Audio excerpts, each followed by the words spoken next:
Ikanapulo'g-Upat nga Domingo sa Ordinaryong Panahon, Hulyo 4, 2021. Ang pagbasa gikan sa basahon ni Propeta Ezekiel. Misulod kanako ang Espiritu sa Dios, ug gipatindog niya ako. Unya, miingon ang tingog kanako. Ipadala ko ikaw ngadto sa katawhan sa Israel, katawhan nga masupilon. Sila ug ang ilang mga katigulangan nagmasupilon kanako. Mga gahi silag ulo ug walay tahod kanako. Busa, ipadala ko ikaw ngadto kanila ug ingna sila nga kini ang gisulti sa Ginoong Dios.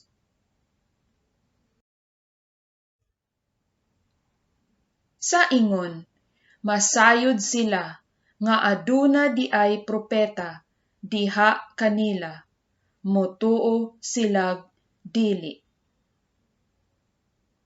Ang pulong sa Ginoo.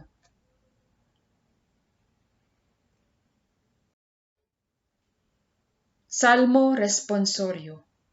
Nagatutok ako sa Ginoo, nangaliw po sa iyang kaluoy.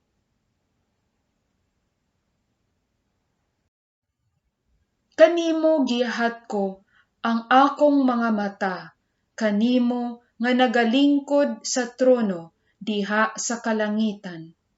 Maingon nga ang mga mata sa mga sulugoon nga lalaki nagabantay sa mga kamot sa ilang mga agalon.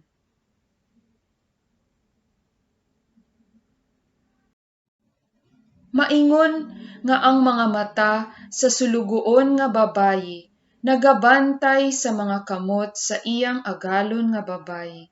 Sa ingon usab, ang atong mga mata nagatutok sa Ginoo nga atong Dios, hangtod nga maluoy siya kanato.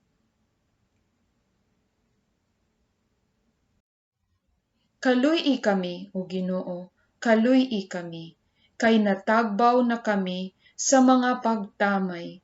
Ang among mga kalag gipuno pag-ayo sa bugal-bugal sa mapahitason sa pagtamay sa taong garboso.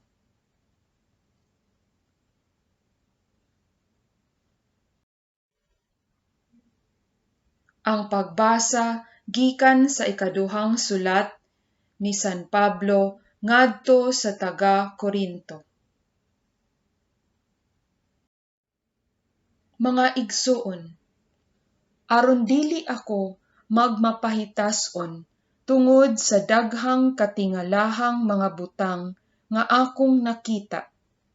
Gihatagan akog sakit nga gigamit ni Satanas aron paghasol kanako, aron dili ako magpagarbo. Sa makatulo, nag-ampo ako sa Ginoo nga iyang kuhaon kining sakita. Apan ang iyang tubag mao kini. Igo kanimo ang akong grasya, kay musamot kalig-on ang akong gahom kun luya ka. Busa, gikalipay ko pag-ayo ang pagpagarbo sa akong mga kahuyang, aron maangkon ko ang gahom ni Kristo. Gikalipay ko ang mga kahuyang, mga panamastamas, mga kalisdanan, mga paglutos, ug ang mga kakulian tungod kang Kristo. Kay kun huyang ako, nan lig-on ako. Ang pulong sa Ginoo.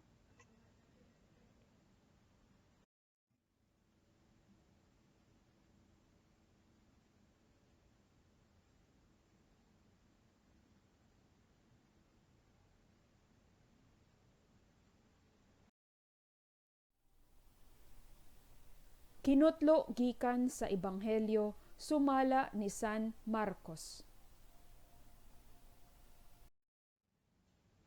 Si Jesus mibiya ni adtong dapita ug mipauli sa Nazaret nga iyang lungsod. Ug mikuyog kaniya ang mga tinun-an. Sa adlawng igpapahulay, miadto siya sa sinagoga ug nagtudlo sa mga tawo. Daghan ang mga tawo didto, ug sa ilang pagkadungog kaniya, nahibulong silang tanan. Busa, nangutana sila. Diin man niya hikat-uni kining tanan? Unsa mang matanga sa kaalam kining nabatunan niya? O giunsa man niya paghimog mga milagro? Dili ba siya mauman ang panday nga anak ni Maria ug igsuon nila ni Santiago, ni Jose, ni Judas ug ni Simon? Dili ba ang iyang mga igsuong babayi ania man dinhi magpuyo? Tungod niini, wala sila motuo kaniya. Og miingon si Jesus kanila, ang propeta gitahod sa tanang dapit, gawas sa iyang kaugalingong lungsod, sa iyang mga kadugo, ug sa iyang banay. Wala siya makahimog milagro didto gawas sa pagtapion sa iyang mga kamot ni adtong pipila ka masakiton ug naayo sila. Natingala siya pag-ayo nga wala sila motuo.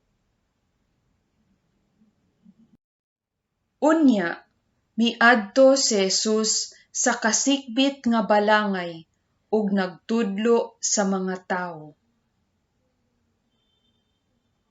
Ang Ebanghelyo sa Ginoo.